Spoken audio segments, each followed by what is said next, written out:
Hey guys, it's Mark Ling here, and in this video we're going to look at how to achieve virtually any challenging goal that you set for yourself.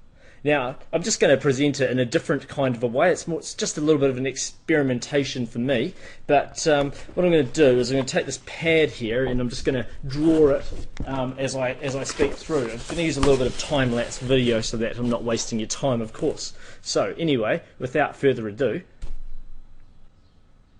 to me, it's absolutely amazing the number of people in society who have dreams and aspirations who just never even get off the couch and chase their dreams. And the reason why this happens is that for most people, they feel like their dreams are at the top of a mountain. It looks like they've got such a long way to climb in order to reach their goals. But the thing is, most people don't even take the time in order to map it out. I mean, first of all, getting to the top of a mountain can look a whole lot closer when you actually know the path and the trail that you've got to follow in order to get there. The dotted lines on my drawing here, they represent the other side of the mountain, by the way. And basically, though, the first step in achieving any goal is having a rough plan of getting there. Then the next thing is that you want to know where the first signpost is, because the moment you know where the first signpost is, then you don't, even if you don't know where the second signpost is, the moment you get to that first signpost, that second signpost becomes well within sight. And then once you get to the second signpost, that third signpost gets well within sight too. And by the time you get up to the 9th, 10th, or whatever signpost it is that's close to your goal, then your actual target goal that you set yourself well at the start doesn't look anywhere near as far away as it looked when you first set out to begin your goal. Let's look at a couple of examples. First of all, what if you were to tell me that you want to run your own coffee shop? Now, for most people to run their own business, let alone a coffee shop, it can look like it's right at the top of a mountain. But if you were to break it down into its separate steps, first of all, maybe you might want to take some night classes and learn some business skills. Secondly, you might want to write for yourself a business plan using some of those skills that you learnt in your night classes. And you may even want to visit a lot of coffee shops and start jotting down lots of ideas.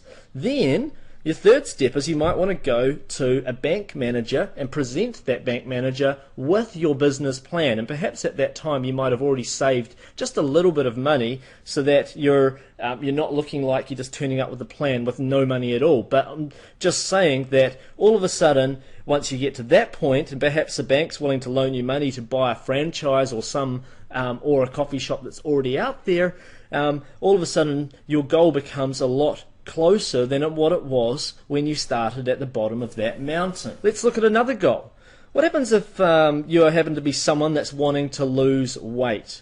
Like in my drawing here, I've got a woman here that wants to get skinnier, and let's say she wants to lose 20 pounds. It can look like it's at the top of a mountain. But when she starts out with a plan, like perhaps she might join Weight Watchers, or maybe she'll join up at trimmermethod.com or another place. Once she's got a plan in place, then it's a matter of sticking to that plan for just 3 days. Because usually when it comes to losing weight, the biggest barrier most people have is actually getting started, getting off the couch. In fact, when it comes to personal fitness, for me, the biggest barrier for me going on a run is actually just getting in my exercise gear. If I can do that, I can get out the door and start running. And then the next goal is just, can they do it for 7 more days? Once they've done it for 10 days, there's a good chance they might even notice some results on the scales already, and that can be motivating. And then from there, the next goal is perhaps to pick up a sport or some sort of activity just to get a bit more physical fitness. Then they might start weighing themselves again on the scales and start noticing some more results. And the thing is, by achieving these little flag posts along the way, they're finding that achieving their goal becomes a lot easier than looking at it as being this big thing that's way up at the top of the mountain. I just want to give one more quick example before I go. I actually over here in New Zealand, some people were talking on the radio that on my way to work about a new initiative that's being started where kids that are around about 7 years of age have to run a marathon. Now, you might be thinking, well, a marathon, that's something like, I don't know how many miles it is, it's something like 24 miles, but in kilometres it's around about 40 kilometres. So that's too much for a kid to run. But what they're doing is they're getting the children to run it over the space of a number of weeks. And then what they do is at the very end, when they're down to their last 2 kilometres, they're getting all the kids together to run the last 2 kilometres together and finish their marathon. And sometimes goal achievement is like running a marathon. Perhaps some people are fit and strong and they can run a whole marathon in one day, but not everybody can.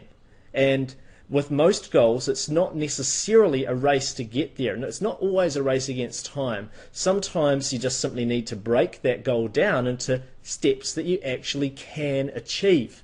And then by achieving those steps, step by step, each little goal, each sub-goal becomes very, very short indeed. And it works this way for any goal, whether you want to learn a foreign language, or whether you want to learn how to play the guitar, or whether you want to learn how to make money and become successful in business. You've got to take things in baby steps and just learn things one step at a time, and just start by having a goal in mind. But then all you really need to do is know what your first couple of steps are, and perhaps even have a plan in place.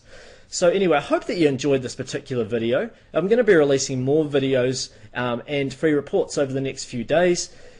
This is all part of the pre-launch for Amazing Self, and this particular product is launching on the 9th of November, so I hope that a lot of you guys decide to join Amazing Self. It's the culmination of over a year's work by some of the world's top personal development coaches, financial instructors such as myself, and other wealth building and life experts that have put together this product that will teach you how to become the best self that you can possibly be. It's the ultimate in personal development. So I hope you enjoyed this particular video, and I'll see you next time. Bye guys.